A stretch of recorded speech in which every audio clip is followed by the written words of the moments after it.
Hawkins writes again.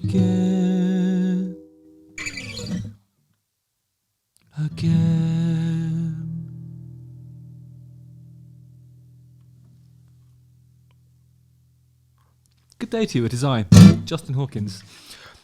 And this is Justin Hawkins Rides Again. Sorry, I'm just eating an apple. Don't forget to like, subscribe and sign up for the alerts.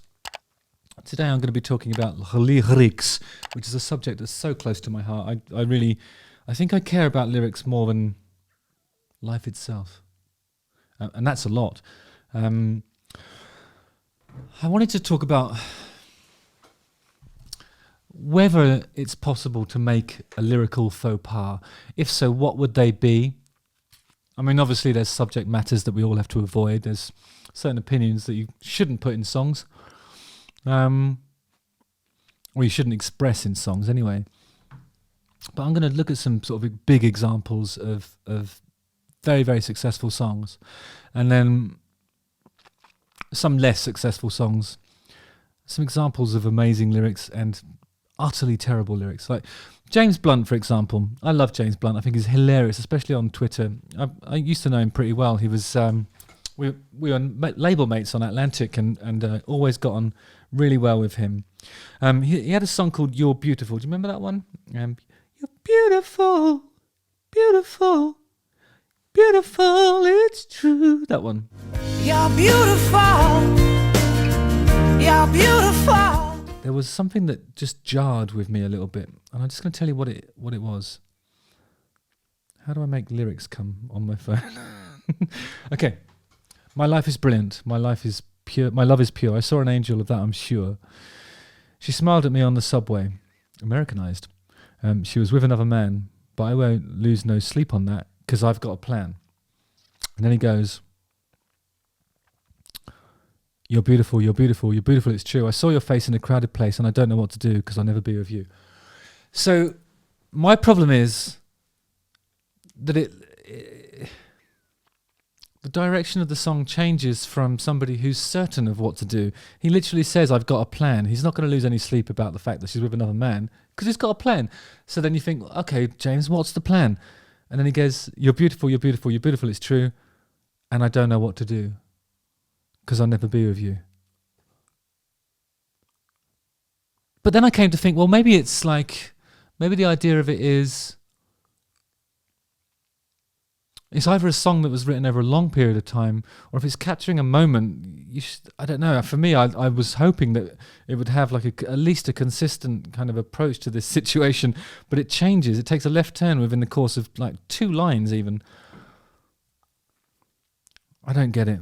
Maybe it's supposed to talk about, unless the song is actually talking about an emotional instability. I don't know what it is, but then I saw the video and I realised that he takes all of his clothes off and does like that thing of leaving his clothes on the side and going into the water. It's suggestive of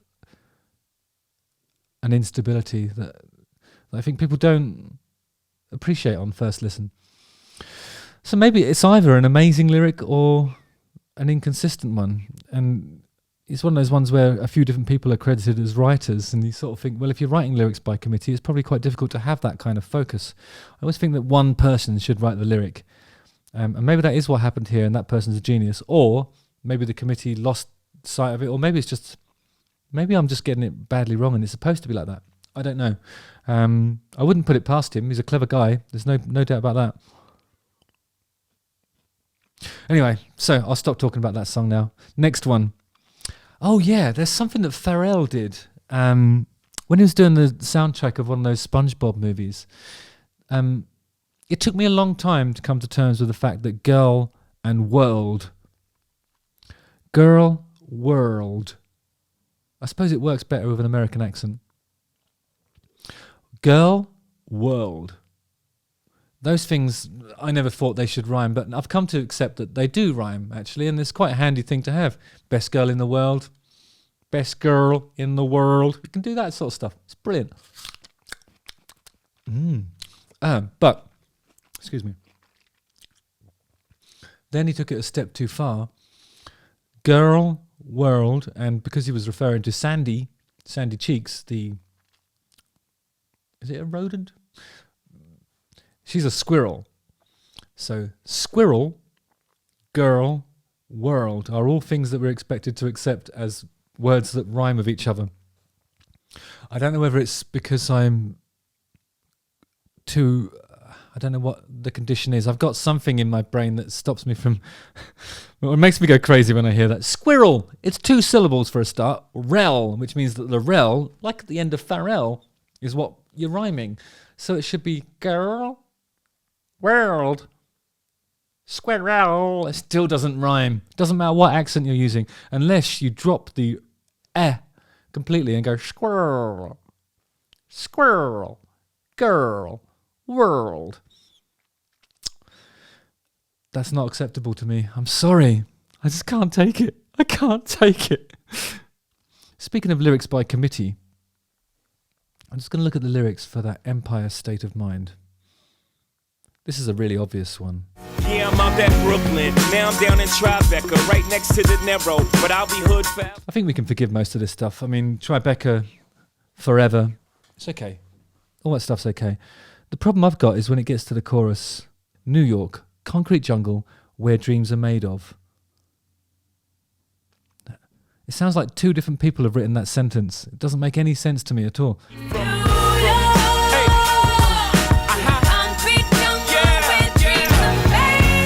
Where dreams are made of.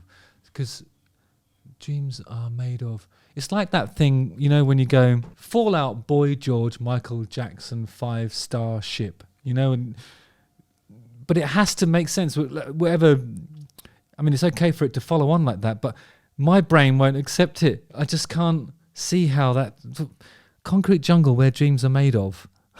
For fuck's sake, what? Why? I can feel something, a fuse shorting in there. Just looking at that, there's nothing you can't do.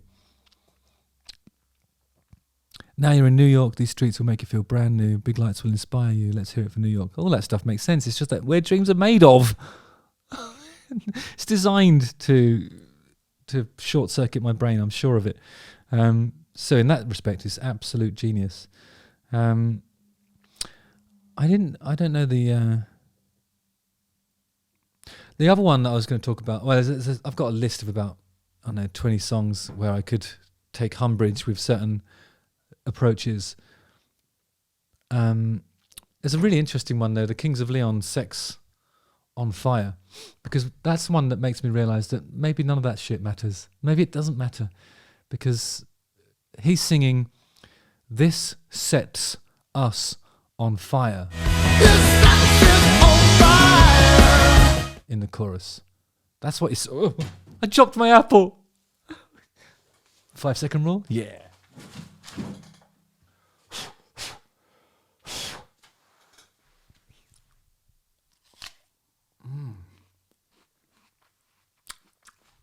Tastes like apple and rug.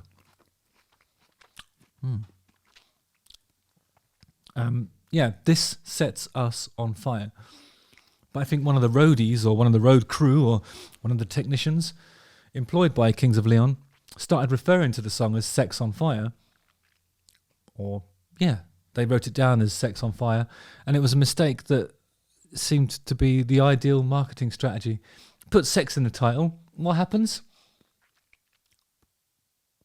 It's more successful. Because sex sells. It's the one thing that always will sell.